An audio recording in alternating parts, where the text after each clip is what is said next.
안녕하세요. 오늘 들려드릴 이야기는 75세 박노인의 실제 경험담입니다. 평생 교직에 몸담으며 성실하게 살아온 한 할아버지가 가족의 진짜 모습을 알게 된 충격적인 이야기. 그리고 그 후에 일어난 반전까지. 여러분도 혹시 가족들과 갈등을 겪고 계시지 않나요? 나이가 들수록 느끼는 외로움, 가족들에게 소외당한다는 느낌. 오늘 박노인의 이야기를 통해 우리 모두가 생각해 볼 문제들을 만나보실 겁니다. 이 이야기는 단순한 가족 갈등 이야기가 아닙니다. 75세의 나이에도 새로운 인생을 시작할 수 있다는 희망의 메시지이기도 합니다. 끝까지 들어보시면 여러분도 깊은 감동과 함께 새로운 용기를 얻으실 거예요. 그럼 이제 박노인의 이야기 속으로 함께 들어가 보겠습니다. 2025년 9월, 박노인은 75세였습니다. 키는 작았지만 반듯한 어깨, 언제나 단정하게 빗어넘긴 머리, 그리고 40년 교직 생활의 흔적이 남아있는 온화하면서도 단호한 눈빛을 가진 분이었죠. 1년 전 47년을 함께한 사랑하는 아내 순자를 떠나보낸 후 박노인은 홀로 지내고 있었습니다. 아내가 떠난 후 집은 너무 조용했습니다. 아침에 일어나면 습관적으로 여보, 일어났나? 라고 말했다가 대답 없는 정적에 다시 한번 현실을 확인하곤 했죠. 아들 민호는 대기업에 다니는 과장으로 며느리 서영과 함께 바쁜 맞벌이 생활을 하고 있었습니다. 한 달에 한두 번 정도 안부 전화를 하는 것이 고작이었죠. 하지만 16살 손자 정호만큼은 달랐습니다. 일주일에 두세 번은 할아버지를 찾아와 할아버지 안녕하세요 하며 밝게 인사했습니다. 박노인은 정호가 올 때마다 얼굴에 미소가 번졌습니다. 우리 정호 왔구나. 학교는 어땠니? 할아버지, 오늘 수학 시험에서 100점 받았어요. 이런 대화들이 박노인에게는 하루 중 가장 행복한 시간이었습니다. 그날 아침도 평소와 같았습니다. 박노인은 새벽 5시에 일어나 라디오 체조를 하고 간단한 아침을 준비했습니다. 하지만 오늘은 특별한 날이었습니다. 며느리 서영과 손자 정호가 2주간의 유럽 여행을 떠나는 날이었거든요. 박노인은 정호의 첫 해외여행이라고 생각하니 가슴이 뛰었습니다. 자신은 평생 해외여행 한 번 가지 못했지만 손자만큼은 넓은 세상을 보여주고 싶었습니다. 오늘 우리 정호 첫 해외여행인데 용돈을 넉넉히 줘야겠구나. 박노인은 책상 서랍에서 미리 준비해둔 흰 봉투를 꺼냈습니다. 300만 원이 들어있었습니다. 자신의 한 달 생활비 150만 원보다 2배나 많은 돈이었지만 손자의 첫 해외여행이니 아끼고 싶지 않았습니다. 실제로 박노인은 이 돈을 마련하기 위해 지난달부터 생활비를 줄여왔습니다. 좋아하던 삼겹살 대신 계란으로 끼니를 때우고 가끔 마시던 소주도 끊었습니다. 하지만 그 모든 것이 기꺼웠습니다. 오전 9시 정각 현관문 벨이 울렸습니다. 박노인은 서둘러 문을 열었습니다. 할아버지, 안녕하세요? 정호가 큰 여행 가방을 끌고 들어오며 환하게 웃었습니다. 뒤따라 서연도 들어왔습니다. 아버님, 안녕하세요. 이렇게 일찍부터 준비해 주시고. 박노인은 기쁜 마음으로 그들을 맞이했습니다. 정호는 여행 준비로 들떠 있었고 서연도 오랜만에 휴가를 앞두고 상기된 표정이었습니다. 할아버지, 저희 정말 다녀와도 되는 건가요? 할아버지 혼자 두고 정호가 조금 걱정스러운 표정으로 물었습니다. 뭘 그런 소리를 하니? 젊을 때 많이 다녀야지. 할아버지는 걱정 말고. 박노인은 손자의 머리를 쓰다듬으며 말했습니다. 아버님, 공항까지 따라오실 필요 없는데요. 택시로 가면 되니까. 서연이 조심스럽게 말했지만 박노인은 단호하게 고개를 저었습니다. 무슨 소리야. 우리 정호 첫 해외여행인데 어떻게 안 따라가겠나? 할아버지가 꼭 배웅해주고 싶다. 택시 안에서 정호는 할아버지께 여행 계획을 열심히 설명했습니다. 할아버지, 저희 먼저 파리에 가서 에펠탑 보고 그 다음에 스위스에서 융프라우 올라가고. 박노인은 손자의 들뜬 목소리를 들으며 흐뭇한 마음으로 창밖 풍경을 바라봤습니다. 인천공항에 도착해서도 박노인은 출발 게이트까지 따라갔습니다. 무거운 가방을 끌어주고 여권을 잃어버리지 않았나 몇 번이고 확인해 주었습니다. 드디어 출국 수속을 해야 할 시간이 왔습니다. 박노인은 주머니에서 흰 봉투를 꺼냈습니다. 정호야, 이거 할아버지가 주는 용돈이다. 유럽에서 맛있는 것도 사 먹고 할아버지 선물도 하나 사와라. 봉투를 받은 서연과 정호는 깜짝 놀랐습니다. 봉투가 꽤 두껍다는 것을 느꼈거든요. 서연이 조심스럽게 확인해 보니 300만 원이나 되는 큰 돈이었습니다. 할아버지, 이렇게 많은 돈을 정말 어떻게 해요? 정우가 감격해서 눈물까지 글썽였습니다. 할아버지, 정말 감사합니다. 평생 잊지 않을게요. 박노인은 흐뭇하게 웃으며 정호의 어깨를 토닥였습니다. 뭘 그런 걸 가지고 그러니? 할아버지가 너한테 해줄 수 있는 건 이것뿐이야. 그런데 바로 그때였습니다. 출국 수속을 하러 가기 전에 며느리와 손자가 조금 떨어진 곳에서 조용히 이야기를 나누는 것이 보였습니다. 박노인은 벤치에 앉아 그들을 바라보고 있었습니다. 박노인의 귀는 나이가 들어 평소에는 잘 안 들렸지만 그때만큼은 그들의 목소리가 또렷이 들렸습니다. 마치 운명이 그 순간을 위해 준비한 것처럼 정호가 엄마에게 작은 목소리로 물었습니다. 엄마, 할아버지 언제쯤 아파트 판 돈 주신대? 그 돈으로 할아버지도 요양원 보내드리면서 바로 짐 싸라고 해야 되는 거 아니야? 박노인의 심장이 멈추는 것 같았습니다. 요양원? 짐 싸라고? 며느리 서연이 재빨리 주변을 살피며 더 작은 목소리로 대답했습니다. 아직 때가 아니야, 정호야. 너 미국 유학 가려면 그 돈 꼭 필요하단다. 조금만 더 참아. 그리고 요양원 이야기는 아빠한테 미리 말해둬야 해. 그럼 언제까지 기다려야 해요? 할아버지가 그 돈 다른 데 써버리면 어떡해요? 그런 일은 없을 거야. 할아버지는 우리를 위해 그 돈을 모으신 거잖아. 그 순간 박노인의 가슴에 큰 돌덩이가 떨어진 것 같았습니다. 주변의 모든 소리가 사라지고 세상이 멈춘 것 같았습니다.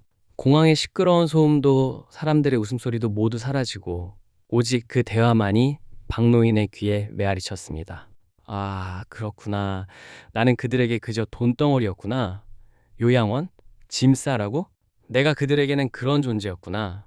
박노인의 눈앞이 흐려졌습니다. 방금 전까지 정호가 보여준 감사 인사도 서연의 정중한 말들도 모두 거짓이었던 것입니다. 평생을 바쳐 교직에 몸담으며 성실하게 모은 강남 아파트. 아내 순자와 함께 고향 부산에서 칫솔 하나씩만 들고 서울로 올라와서 40년 동안 한 푼 두 푼 모아 마련한 보금자리였습니다. 추운 겨울에는 연탄을 아껴 쓰고 여름에는 선풍기 하나로 버텨가며 모은 돈. 아내와 함께 언젠가는 우리도 강남에 집 하나 장만하자며 꿈꿔오던 그 집. 그런데 그것이 가족들에게는 그저 언제 손에 넣을 수 있는 돈일 뿐이었습니다. 박노인은 애써 평정을 유지하며 자리에서 일어났습니다. 그들이 돌아왔을 때 아무것도 모르는 척 환하게 웃어주었습니다. 다 준비됐니? 그럼 들어가거라. 할아버지, 그럼 정말 다녀올게요. 정호가 박노인을 꼭 안았습니다. 그 순간 박노인은 손자의 진심을 의심하게 되었습니다. 이 따뜻한 포옹도 연기일까? 잘 다녀와라. 사고 없이 건강하게. 할아버지는 집에서 기다리고 있을게. 박노인은 마지막까지 따뜻한 미소를 잃지 않았습니다. 비행기가 이륙하는 것을 지켜본 후 박노인은 홀로 집으로 돌아왔습니다. 평소에는 30분이면 충분한 거리였지만 그날은 발걸음이 무거워서 1시간이나 걸렸습니다.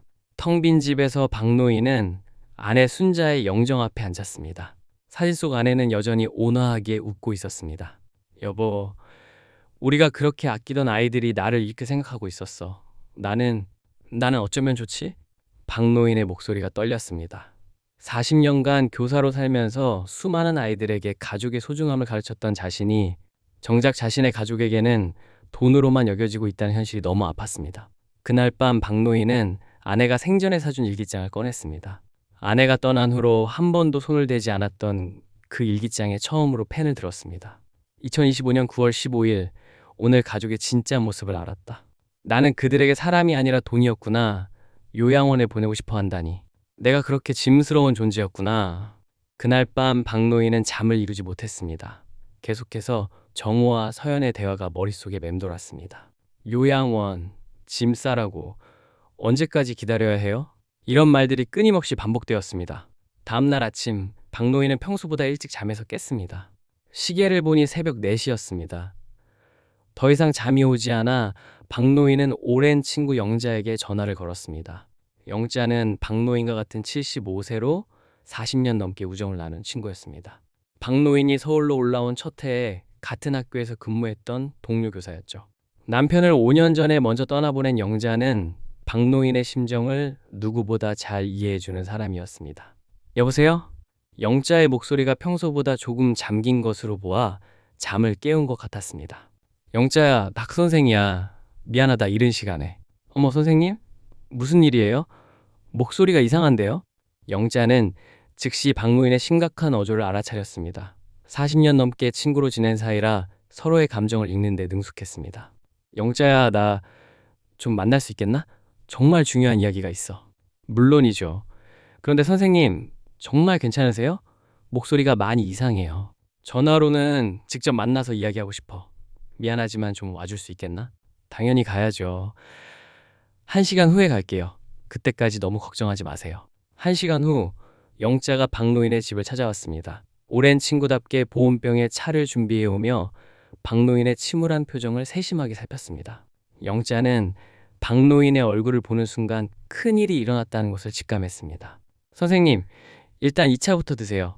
제가 집에서 끓여온 둥글레차예요. 영자는 따뜻한 차를 따르며 박노인이 마음을 진정시킬 시간을 주었습니다. 박노인은 차를 한 모금 마신 후 어제 있었던 일을 처음부터 끝까지 영자에게 털어놓았습니다. 300만 원을 용돈으로 준 일, 공항에서 우연히 들은 며느리와 손자의 대화, 요양원 이야기, 그리고 그때 느꼈던 충격과 배신감까지 모든 것을 자세히 말했습니다. 영자는 박노인의 이야기를 끝까지 들은 후 깊은 한숨을 쉬었습니다. 자신도 비슷한 나이에 비슷한 고민을 하고 있었기 때문에 박노인의 심정을 충분히 이해할 수 있었습니다. 선생님, 정말 속상하셨겠어요. 40년 동안 그렇게 아끼고 사랑했는데 아이들이 그런 생각을 하고 있었다니. 영자의 목소리에도 슬픔이 묻어났습니다. 영자야, 나는 어떻게 해야 할까? 계속 모른 척하고 살아야 할까? 아니면 정면으로 얘기해야 할까? 박노인은 정말 막막했습니다. 지금까지 살아오면서 이렇게 고민스러운 상황은 처음이었습니다. 영자는 잠시 생각에 잠겼습니다. 그리고는 조심스럽게 입을 열었습니다. 선생님, 제가 감히 하나 여쭤봐도 될까요? 뭔가? 선생님이 40년 동안 교직에 계시면서 가장 보람을 느꼈던 순간이 언제였어요? 이 질문에 박노인은 잠시 과거를 되돌아봤습니다.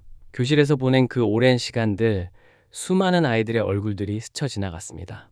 그야 어려운 환경의 아이들이 열심히 공부해서 대학에 가고 좋은 직업을 가질 때였지.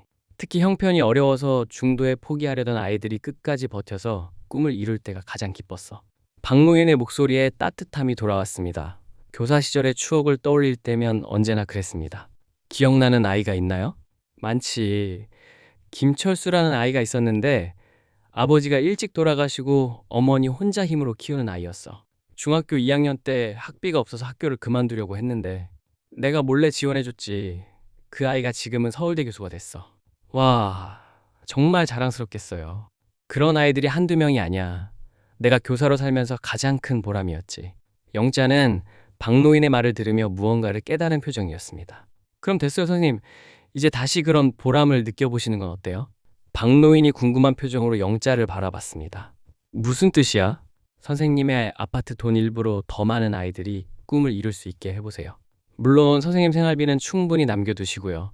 영자의 제안은 박노인에게 큰 깨달음이었습니다. 아파트를 팔되 생활에 필요한 자금은 확보하고 나머지로 장학금을 만들자는 이야기였습니다.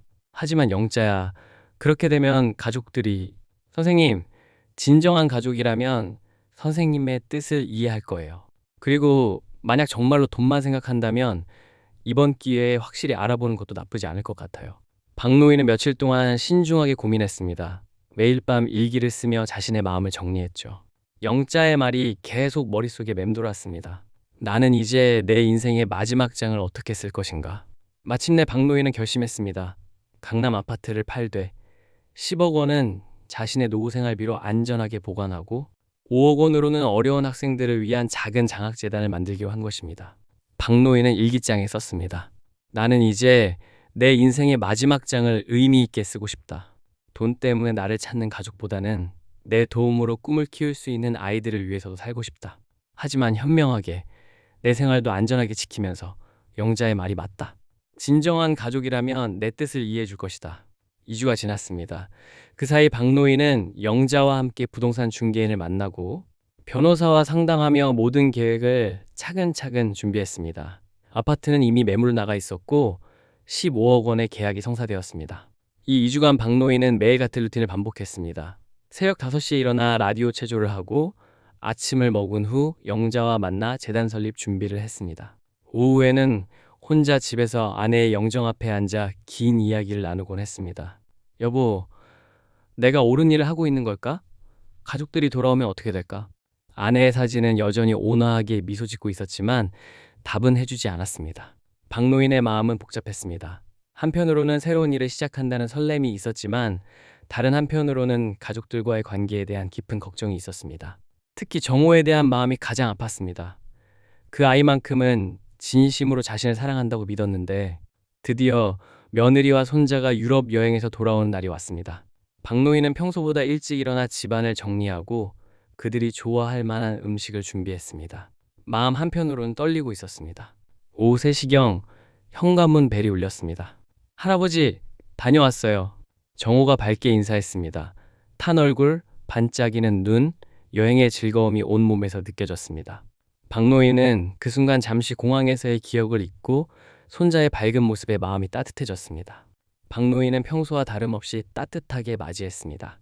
하지만 마음 한구석에는 여전히 씁쓸함이 자리 잡고 있었습니다. 잘 다녀왔구나. 많이 피곤했지? 어서 들어와서 쉬어라. 할아버지가 미역국이랑 불고기 준비해뒀다. 서연도 정중하게 인사했습니다. 아버님, 덕분에 정말 좋은 여행 했습니다. 평생 잊지 못할 거예요. 정말 감사합니다. 하지만 박노인은 그 감사 인사가 진심인지 의심스러웠습니다. 공항에서의 대화가 자꾸만 떠올랐거든요. 그들은 거실에 앉아 여행 이야기를 나누기 시작했습니다. 정호는 스마트폰으로 찍은 사진들을 보여주며 신나게 설명했습니다. 할아버지, 이게 에펠탑이에요.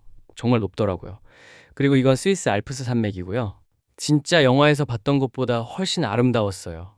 박노인은 손자의 들뜬 목소리를 들으며 흐뭇해했지만 동시에 복잡한 감정이 들었습니다.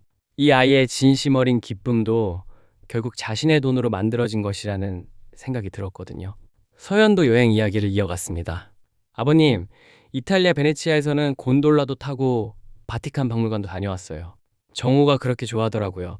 아버님 덕분에 아이에게 정말 좋은 경험을 시켜줄 수 있었어요. 그렇구나. 그럼 다행이네. 우리 정호가 넓은 세상을 봤으니까. 박노인은 미소를 지었지만 마음속으로는 그 경험도 결국 내 돈으로 산 것이지라는 생각이 들었습니다. 정호는 계속해서 사진을 보여주며 설명했습니다. 할아버지, 그리고 프랑스에서는 루브르 박물관도 갔어요. 모나리자 진짜 작더라고요. 생각보다 훨씬 작았는데 신기했어요.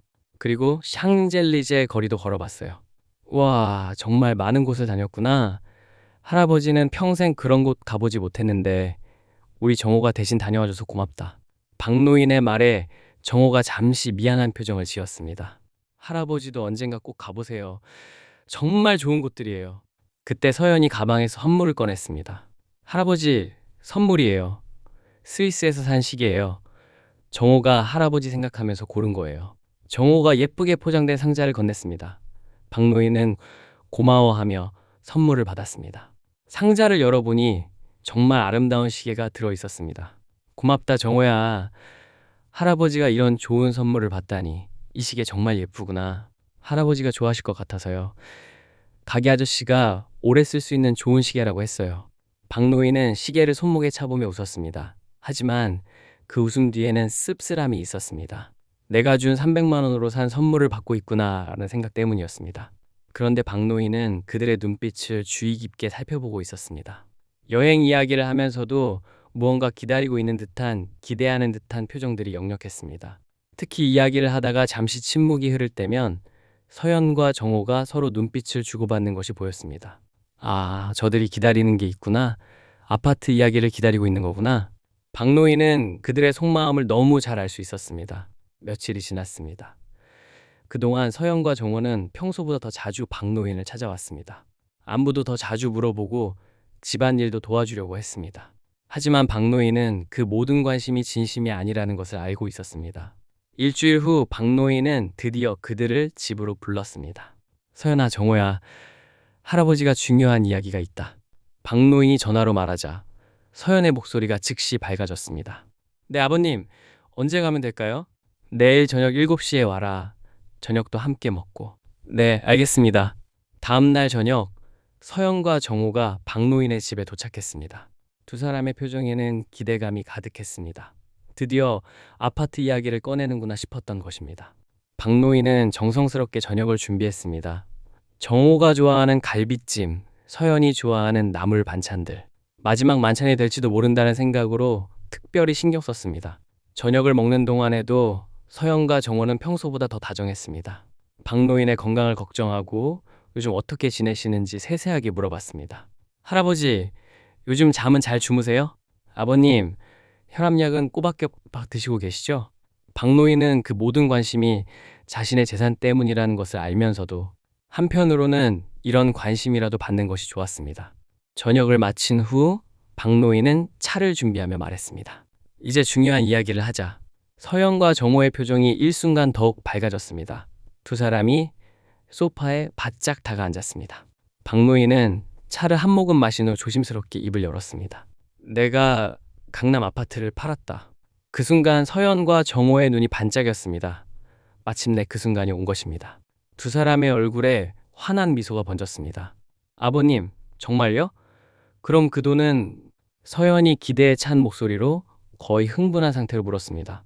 정호도 눈을 반짝이며 할아버지를 바라봤습니다. 드디어 미국 유학의 꿈이 현실이 되는 순간이라고 생각했습니다.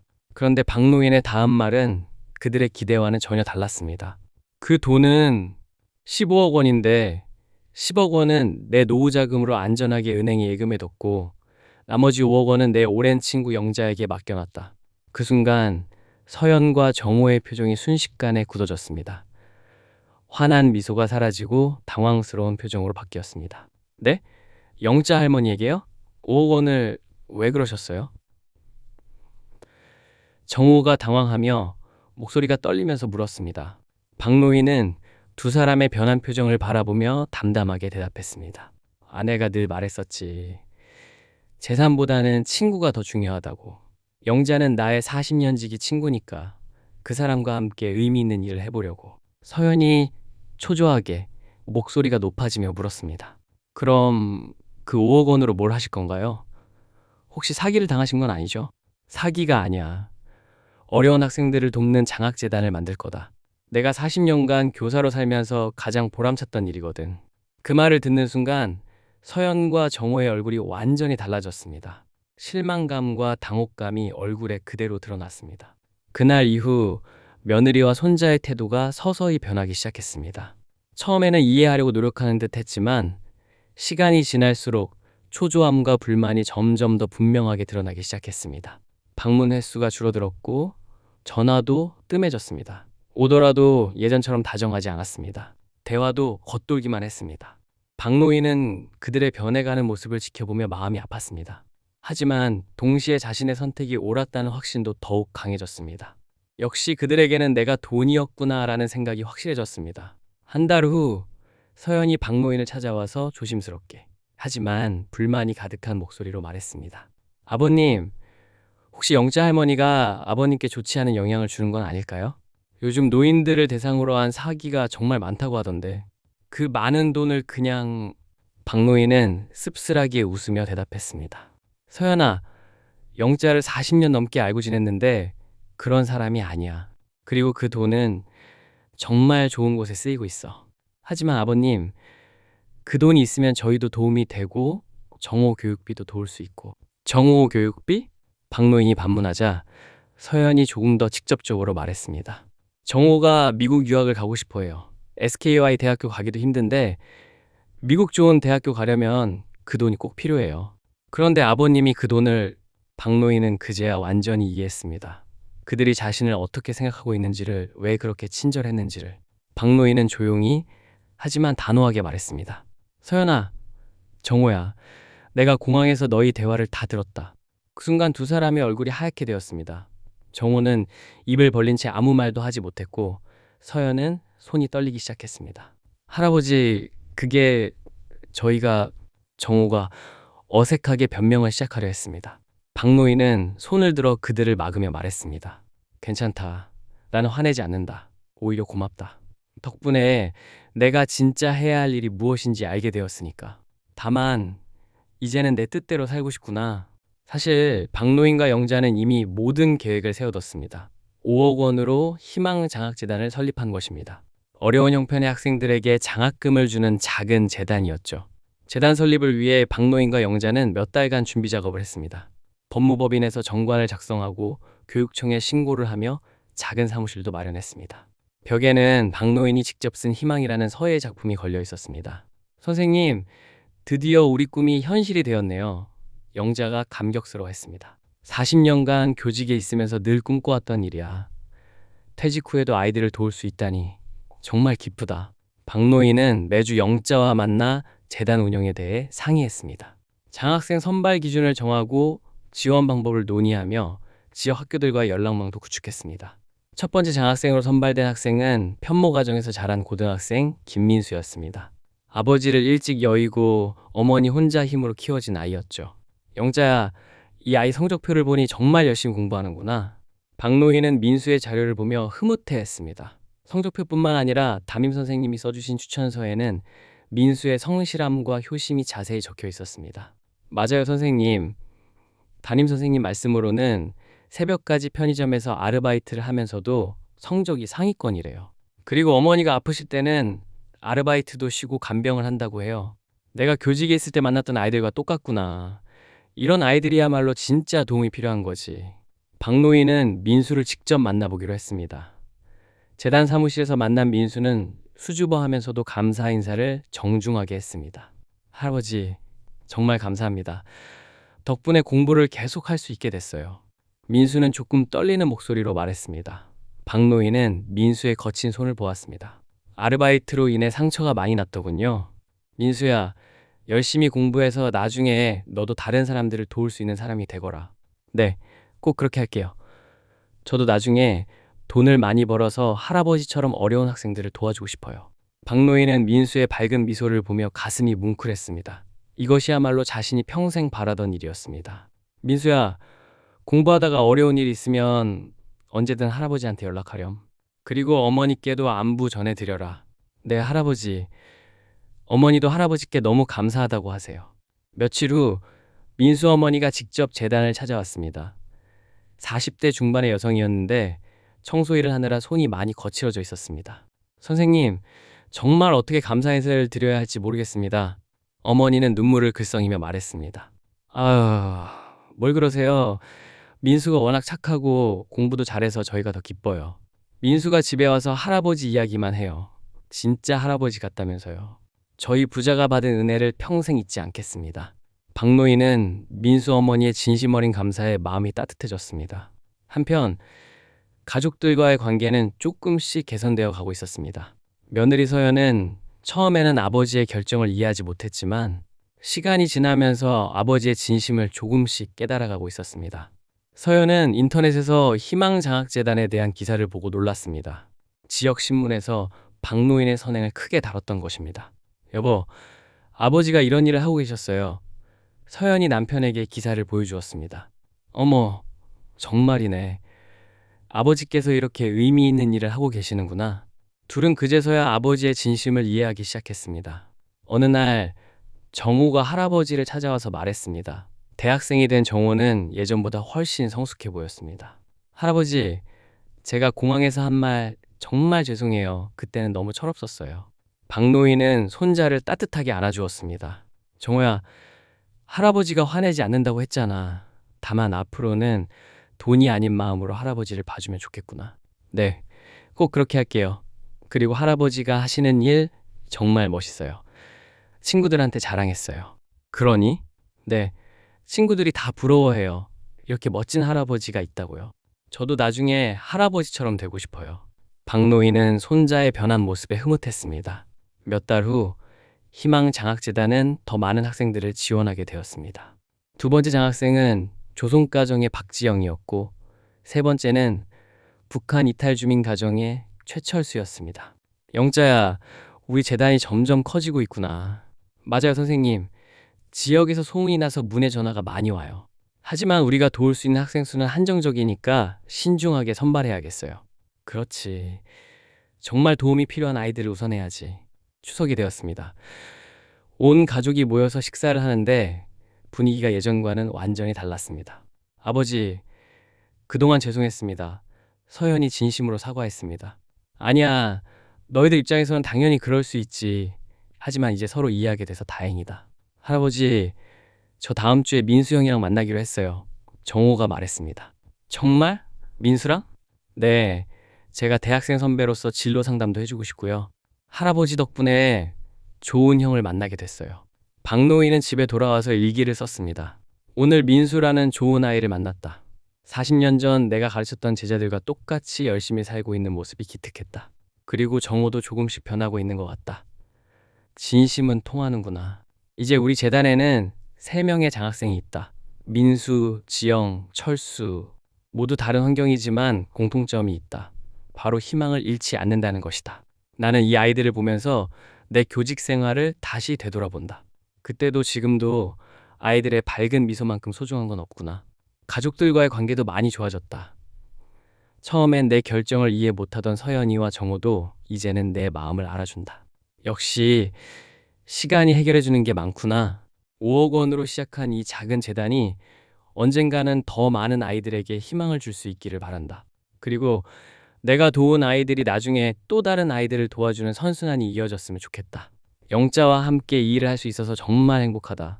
40년 동안 함께 일한 동료와 퇴직 후에도 이렇게 의미 있는 일을 할 수 있다니. 인생이 참 고마울 따름이다. 1년이 지난 지금 박노인은 75세의 나이에도 불구하고 매일 바쁘고 충실한 하루를 보내고 있습니다. 희망장학재단은 더욱 발전해서 지역사회의 모범 사례가 되었습니다. 박노인의 이야기를 들은 다른 어르신들도 작은 나눔에 동참하기 시작했죠. 가장 큰 변화는 가족관계였습니다. 서연은 이제 정기적으로 아버지를 찾아와 안부를 묻고 재단 일도 도와주고 있습니다. 정호는 자신의 힘으로 장학금을 받아 대학에 진학했고 여전히 할아버지를 존경하며 따르고 있습니다. 어느 일요일 오후 가족들이 모두 모였습니다. 예전과는 분위기가 완전히 달랐습니다. 할아버지, 이번에 저희 반에서도 장학생 1명 추천하고 싶어요. 정호가 말했습니다. 그래? 어떤 아이인데? 정말 열심히 공부하는데 형편이 어려운 친구예요. 할아버지께서 도와주신다면. 박노인은 흐뭇하게 웃었습니다. 이제 정호의 눈에서는 진정한 관심과 사랑만 보였습니다. 서연도 말했습니다. 아버님, 제가 요즘 부동산 일을 하면서 느끼는 건데 집은 단순히 재산이 아니라 추억과 사랑이 담긴 공간이더라고요. 아버님께서 그 집을 이렇게 의미 있게 사용하셨다는 게 정말 자랑스러워요. 박노인은 며느리의 말에 깊이 감동했습니다. 그날 밤 박노인은 일기장에 마지막 글을 썼습니다. 나이가 들었다고 해서 인생이 끝나는 것이 아니구나. 75세에 시작한 새로운 도전이 나에게는 인생의 가장 큰 보람이 되었다. 가족도 되찾았고 새로운 꿈도 생겼다. 나이는 정말 숫자일 뿐이구나. 여러분, 오늘 박노인의 이야기는 어떠셨나요? 이 이야기가 주는 교훈은 명확합니다. 나이가 들었다고 해서 우리 인생이 끝난 것이 아닙니다. 오히려 70년, 80년을 살아온 우리에게는 젊은이들이 갖지 못한 지혜와 용기가 있습니다. 가족이든 누구든 여러분을 돈으로만 보거나 부당하게 대한다면 당당하게 목소리를 내세요. 박노인처럼 말이죠. 여러분의 70년 인생이 헛되지 않았습니다. 그리고 기억하세요. 진정한 행복은 얼마나 많이 모았느냐가 아니라 얼마나 의미 있게 나누었느냐에 달려 있다는 것을. 부당한 일을 당하고 있다면 당당하게 맞서 싸우세요. 70년 넘게 산. 제가 할 수 있었으니까 여러분도 분명히 할 수 있습니다. 나이는 정말 숫자일 뿐이에요. 언제든 새로운 시작을 할 수 있습니다. 중요한 건 포기하지 않는 마음입니다. 그리고 우리가 살아온 이 긴 세월이 결코 헛되지 않았다는 자부심을 가지시기 바랍니다. 끝까지 들어주셔서 정말 고맙습니다. 구독과 좋아요도 잊지 마세요. 여러분의 응원이 저에게 큰 힘이 됩니다. 오늘도 모든 분들이 건강하고 행복하게 보내시길 바라며 다음 이야기로 또 만나 뵙겠습니다.